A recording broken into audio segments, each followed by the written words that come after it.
Hace unos momentos también, desde Palacio Nacional, Marcelo Ebrard elogió la estrategia de cabeza fría. Él fue incluso más allá, dijo sangre fría ante los aranceles que entraron en vigor ayer.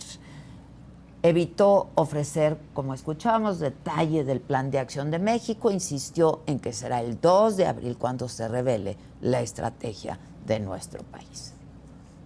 Sin la intervención de la presidenta Sheinbaum con el presidente Trump, hoy todas las exportaciones de México estarían pagando 25%. Podríamos decir que a nuestro país le ha ido mejor que a otros países, o le va a ir mejor que a otros países. Ahora bien, ¿dónde estamos ahora? El gobierno de los Estados Unidos impuso una tarifa general global al acero y al aluminio. A nosotros nos parece una mala idea. Hacemos contacto en este momento, como lo adelanté, con Ildefonso Guajardo, ex titular de la Secretaría de Economía. ¿Cómo estás, Ildefonso? Me da gusto saludarte.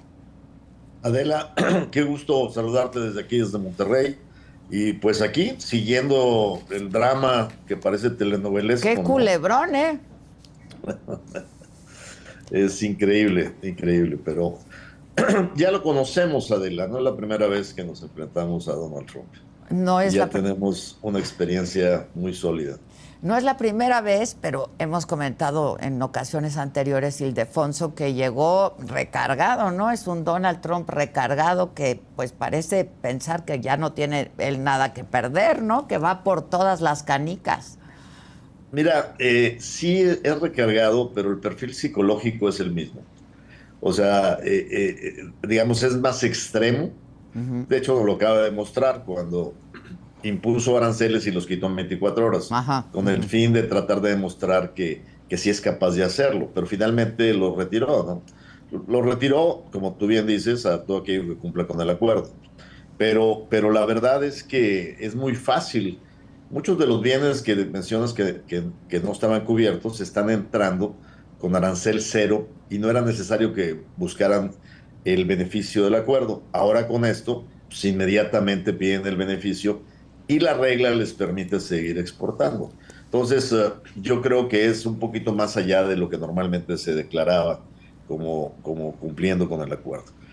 Pero lo que sí me sorprende es que no reaccionemos a los aranceles de acero y aluminio. O sea, yo entiendo, a Donald Trump no hay que hacerle una confrontación ruidosa, ni ponérsele al tirito así muy como se le puso Trudeau, porque Trudeau realmente ha sido patético, ¿no? Va y se pone de tapete en Mar-a-Lago y luego se pone gallito. Eso sí es no aconsejable. Pero tienes que ser firme. Y la firmeza que menciona el secretario de Economía, pues se debe demostrar en utilizar el acuerdo y hacerlo cumplir. Y tenemos el derecho, por no habernos exceptuado del arancel de acero y aluminio, a, invocando el acuerdo con toda la legalidad, responder con represalias. Así lo hice yo en el 18, te acordarás que este evento de los aranceles en acero y aluminio ya lo pasamos. Y lo pasamos en el 18 como amenaza. Originalmente nos habían exceptuado, cumpliendo con el acuerdo, pero luego me dice Lighthizer en una reunión en París, en la OSD, como no te quieres mover en autos, ya te voy a quitar la excepción a ti y a Canadá. Y le dije, pues haz lo que tengas que hacer. Y tan pronto como hizo el numerito, nosotros le contestamos con aranceles en productos estratégicos en distritos republicanos. Y luego él fue el que me estaba buscando para solucionarlo, ¿no? Y estábamos en medio de una negociación. O sea, yo también tuve que considerar que a lo mejor la negociación se me iba a poner más dura, pero sin embargo hay que actuar. Vale más una colorada que 10 descoloridas. Es decir, tenemos con qué ponérnosle, pues. Tenemos con qué enfrentar a Trump y estos aranceles. Mira, sí tenemos con qué enfrentarlo porque podemos ir a los electores que lo aplaudieron y que se van a sentir desilusionados cuando tengan un efecto los productores de fructosa, los productores de carne de puerco, los productores de quesos. Es una lista bastante amplia. Como pasó con también, el sector automotriz, ¿no? Adela, es A ver, no te escuché. Como pasó con el sector automotriz en Estados Unidos, que pues tuvo Claro. que echarse para atrás, ¿no? Fíjate que yo ahí tengo mi propia interpretación. Se echó para atrás más que por la súplica de las tres grandes, Ajá. se echó para atrás porque sintió pasos en la azotea como se le desplomaron los mercados, como se le vinieron abajo el valor de los mercados. Ujú. En lo que lleva de su administración, ha ocasionado entre los dos mercados de valores de Nueva York una pérdida casi igual a 2 veces el Producto Interno Bruto mexicano. Ese es el equivalente. Uf. Entonces él mismo tiene su propio, digamos, contrabalance, porque está poniendo en riesgo su reelección en 2 años. No la reelección perdón, el midterm election, Sí, donde claro. va a querer asegurar la mayoría del Congreso y del Senado, y si se equivoca y genera inflación y genera desempleo, él va a pagar las consecuencias. Ahora, tampoco descartó Ildefonso una recesión en Estados Unidos, ¿no? No, eso es lo más Eso fue peligroso, lo que que... no la sí. descarta y cree que es un precio que vale la pena pagar por la toma de decisiones que está haciendo. Ahora, yo entiendo, ahí sí coincido con la presidenta de cabeza fría, pero hay que ser firmes. Y la firmeza implica, ¿qué implica? Pues hacer válido el tratado. Eso de andar esperando que porque somos buenos niños y no le respondemos a las cachetadas que nos da Inglaterra, Gran Bretaña y México, pues a ver, pues la historia con los bullies son bullies, ¿no? O sea, van a seguir siendo agresivos. Entonces hay que tener mucho cuidado y además, lamentablemente, él ha dicho públicamente hace 3 días que él ya ganó, que porque según él la incertidumbre que ha introducido con estas amenazas arancelarias ha detenido todas las inversiones en México y él ha fomentado que esas inversiones se vayan a Estados Unidos. Entonces ya no la cantó, que su posición es dañar a México para que sea menos atractivo para la inversión Y que y se vayan, fomentar se más queden allá. inversiones en Ajá. Estados Unidos. Sí. Ahora, ni Canadá ni Europa se quedaron con los brazos cruzados, ¿no? Mi pregunta es, ¿qué efectos va a tener esto a nivel global, Ildefonso? A ver, esto sí es tremendamente preocupante, porque lo que sí podemos observar si esto no se contiene es dentro de una guerra arancelaria efectos muy serios sobre el crecimiento global. La expansión del comercio internacional y la integración y el libre comercio ha contribuido de manera muy importante al crecimiento global. Esto podría tener consecuencias muy fuertes sobre la salud de la economía del mundo y claramente también afectando a los Estados Unidos. Recordemos que uno de los temas que influyó en la gran crisis de inicios del siglo XX en Estados Unidos fue justamente una acción arancelaria que se tomó en su momento y que estuvo muy ligada a la gran recesión. Entonces, con estas cosas no se puede jugar, no se puede jugar a la alquimia economista sin ser alguien que conozca realmente las consecuencias de lo que se está haciendo. Uh-huh. Ahora, ¿qué efectos va a tener en México estos aranceles, estos impuestos al aluminio y al acero? Dijo Marcelo Ebrard que se van a llevar a cabo consultas entre empresarios para evaluar pues qué medidas se van a utilizar para defenderse contra estos aranceles. ¿Qué efectos puede tener? Mira, de entrada, nosotros si bien somos importadores, importamos más de Estados Unidos en materiales de acero que lo que exportamos. Sin embargo, nuestras exportaciones son muy, muy importantes. O sea, exportamos una variedad muy amplia de productos derivados del acero que vamos a tener consecuencias. Empresas importantes localizadas, algunas en mi estado, en Nuevo León. Tienes Ternium, tienes de acero, tienes Mittal exporta desde Lázaro Cárdenas también productos de acero.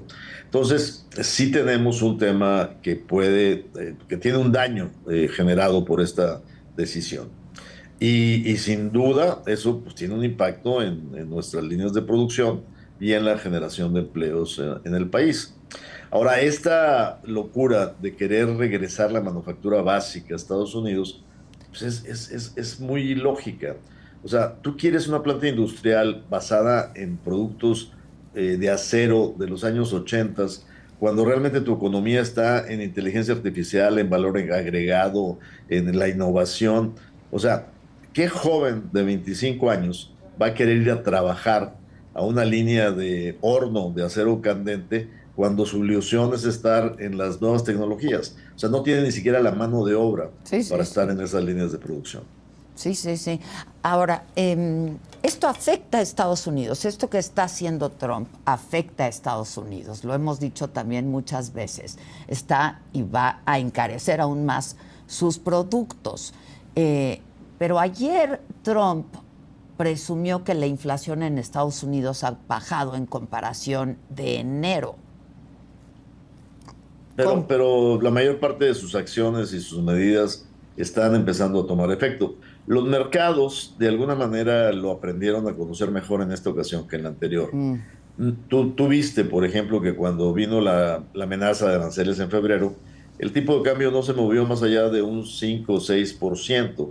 Recuérdate que en la época que nosotros estábamos negociando, cualquier declaración del señor te tumbaba $3,000 millones de valor de una acción como de Toyota, te movía el tipo de cambio, llegamos a estar a 25 pesos porque los mercados no lo conocían y no habían aprendido a que hay que esperar a que tome acciones y no basarse en sus discursos y en sus tweets.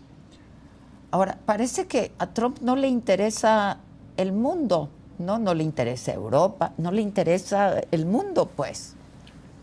Mira, Y efectivamente, nada más o ve sea, no le interesa el competencia mundo, con China, ¿no? no le interesa, pero al mismo tiempo trae una acción muy, muy concreta de interferir, ¿no? O sea, opina sobre lo que debe pasar en Gaza, insulta a los palestinos, quiere hacer Trump Towers entre Israel y Gaza, quiere definir el rumbo de la paz en Ucrania. Entonces, no le interesa, pero ahí está. O sea, obviamente es una contradicción profunda de querer retirar a Estados Unidos de la escena mundial y que no le cueste ser el policía del mundo o el líder de la nueva era, pero al mismo tiempo quiere imponerse como el gran jefe de las decisiones a nivel internacional. El problema que vas a tener con esto, y fíjate, es muy interesante. Si observamos la historia de la política en Estados Unidos, no es la primera vez que en un posicionamiento de los republicanos se habla de America First, Ujú. se habla de aislarse, de volverse hacia sus temas domésticos y alejarse de los temas internacionales. Ese debate lo tuvieron cuando inicialmente había una corriente republicana que no quería que Estados Unidos participara en la Segunda Guerra Mundial. Acaba de presentar a Zacarías de CNN un documental impresionante donde sigue la línea del tiempo de una posición recurrente de los republicanos. Ahora con Donald Trump está reforzada en este sentido de aislarse y de prácticamente destruir las alianzas construidas en la mayor parte del siglo XX. Entonces sí estamos frente a un cambio radical de paradigma en cuanto a la geopolítica global, pero concretamente en México tenemos que ser muy, muy, muy inteligentes de cómo manejar esta situación. ¿Cómo lo hemos estado manejando, en tu opinión, Ildefonso? Mira, por una parte, yo sí creo que digamos, la actitud de la presidenta de no engancharse en un pleito directo y agrio y hacer los ridículos que hizo Trudeau es saludable. O sea, es inteligente. Pero hay momentos en que tienes que responder. No te puedes quedar sin responder. Creo yo que a estos aranceles de acero y aluminio que violan el tratado, hay que responderles. A lo mejor tomaron la decisión de no responder mañana. Espero que cuando vean el paquete completo del día 2 de abril, sí respondamos a las violaciones que hay al tratado. Porque de otra manera no sería lógico. Y dentro de lo que yo esperaría que va a pasar, Trump no puede establecer, digo, sí puede, pero no lo va a hacer. O sea, aranceles generalizados a México y a Canadá no los va a imponer porque sabe que está destruyendo cadenas de valor fundamentales para su propia industria.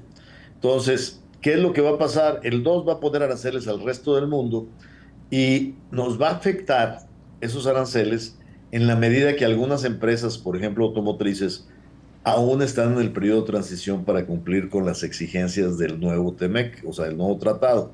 Por ejemplo, las europeas no han llegado al 75% de partes hechas en América del Norte. Ellos siguen exportando con el beneficio de la tarifa preferencial 2.5%. Si Trump le aumenta la tarifa a Europa a carros al 10, pues va a ocasionar que los BMWs, a partir de que termine la transición, que se exportan desde San Luis, paguen el 10. Entonces sí nos va a afectar, porque nosotros les ofrecimos a estas empresas la oportunidad de usar a México como plataforma productiva y de exportar en condiciones preferenciales. ¿Qué es lo que va a tener que pasar? Pues que tienen que cumplir con las reglas de integración. ¿Qué va a pasar a partir de que empiece la revisión? Trump y Peter Navarro van a influir en la mesa para que lo que exijan de integración en América del Norte sea tan grande que muchas empresas como las europeas no puedan cumplir con ello. Marcelo Ebrard, un poco lo que dijo es esto, que a México le ha ido y que le irá mejor en materia de aranceles que a otros países. Y es un poco como por cuando esto. el bully te rompe la cara y a mí me fue mejor porque nada más me tumbó un diente, ¿no? Y a ti te tumbó toda la boca. Pues a lo mejor hay una cierta tranquilidad, ¿no? Pero finalmente el bully te va a agarrar de su punching bag, ¿no? Entonces, yo sí creo que tenemos que tener una posición bastante serena, no con, digamos, de agarrar pleitos retóricos, pero sí ser muy efectivos a la hora de responder. Yo creo que eso ayuda. En la negociación que me tocó a mí dirigir, fue una negociación muy difícil donde se ponía mi contraparte muy acelerado. No tienes que ponerte violento en la mesa ni subir el tono de la voz, simplemente no te mueves y no te mueves hasta que llegues a un acuerdo que sea bueno para tu país. O sea, una negociación no implica igualar el tono de los gritos ni de las amenazas. Lo que implica es tener bien definido tu objetivo, poner tus fichas bien colocadas y terminar llegando donde quieres llegar, ¿no? Sin demasiados aspavientos. Ahora, ¿cómo es la contraparte de nuestro secretario de Economía, por ejemplo, no? Fíjate que ahí es bien interesante porque mi sentándose? contraparte en la negociación fue siempre Bob Lighthizer, que era el representante comercial de Estados Unidos. No fue el secretario de Comercio. Lo que pasa es que ahora el representante comercial es el jefe de oficina de Lighthizer, quien fue parte de la negociación y sabe los compromisos que adquirieron y que firmó Donald Trump. Y ahora el que pusieron al frente de la negociación política es al señor Lutnick. No sé si ya viste que en los memes le ponen Lunatic Lutnick. Sí, sí. Porque está más loco que su jefe, ¿no? Sí, sí. Y el Y eso señor lo Lutnick hace aún más complejo, ¿no? Pero déjame decirte que es tan poco serio que se puso a dialogar con el premier de Ontario y aceptó reunirse con él cuando los acuerdos internacionales son de gobiernos federales. Si tú como secretario de Comercio empiezas a juntarte con los premiers de Ontario, pues entonces mañana el gobernador de Texas pues va a poner sus exigencias para el acuerdo con México y Samuel García de Nuevo León se va a trepar a la negociación. Entonces, ¿esto qué va a terminar, no? Si abrimos esto a un esquema de estados, provincias y regiones. Son los gobiernos federales los que representan. Y por otra parte, el señor Lutnick tiene un gran problema. No entiende técnicamente lo que está en la mesa.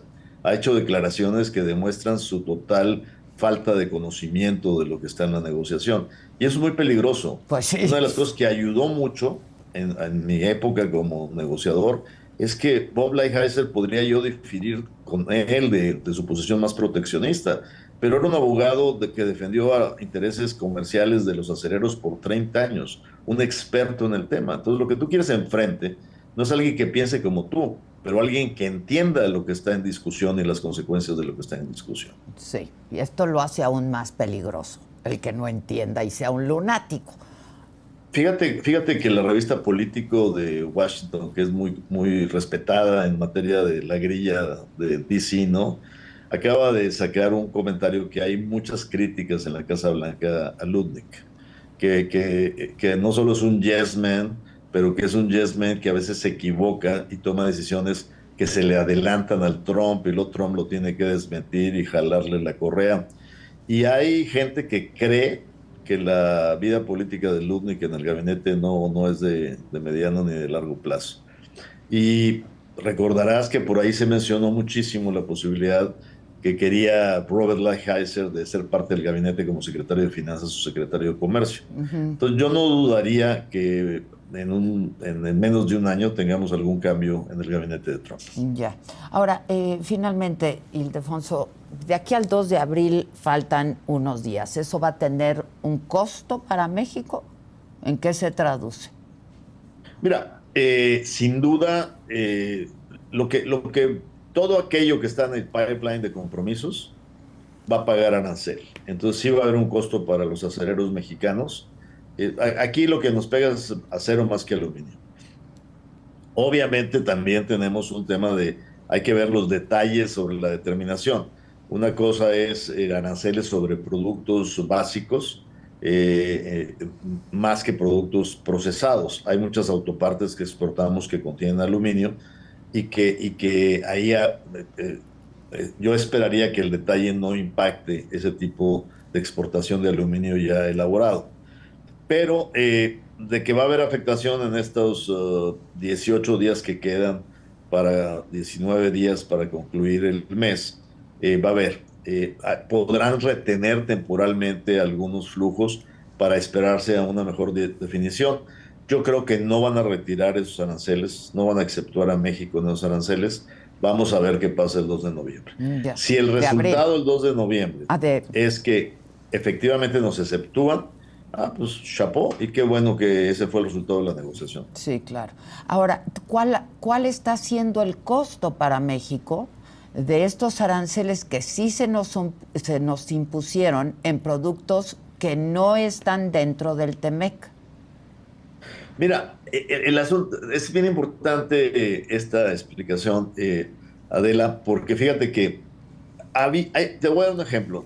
Todos los productos en tecnologías de la información, electrónicos, computadoras, teléfonos celulares, etcétera, estaban en arancel cero independientemente del acuerdo de libre comercio. Okay. Porque hubo un acuerdo en la OMC de facilitación para avanzar todo lo que es tecnologías de la información. Entonces, muchos de ellos no hacían el manifiesto de solicitar el beneficio del tratado porque daba igual. Dentro o fuera del tratado pagaban cero. Okay. No quiere decir que no cumplan con la regla de integración. Entonces, muchos de ellos lo que tienen que hacer es esos manifiestos de exportación, simplemente ampararse bajo el beneficio del tratado, y eso automáticamente en este acuerdo parcial o temporal los va a excluir de gravamen. El problema es aquellos que, como en el caso de los autos que te platiqué, sobre todo europeos y algunos asiáticos, no llegan al cumplimiento de la regla y hasta hoy pagaban el 2.5%. Esos, a partir de junio, que termina la transición para cumplir con la regla de integración del tratado, tendrían que pagar el 25%. Entonces, por eso va a ser muy importante lo que pase el 2 de abril. Entonces, ahí sí habría una afectación muy significativa y muy importante. Pues vamos a estar atentos y, como siempre, hablando contigo. Gracias por tu tiempo y tu generosidad. Gracias, Ildefonso. Qué gusto verte, Adela. Igualmente. Invítame Cuídate. a estar físicamente en tu programa. Pues cuando digas, cuando digas. Muchas gracias. Gracias, buen día. Bueno, pues así está esta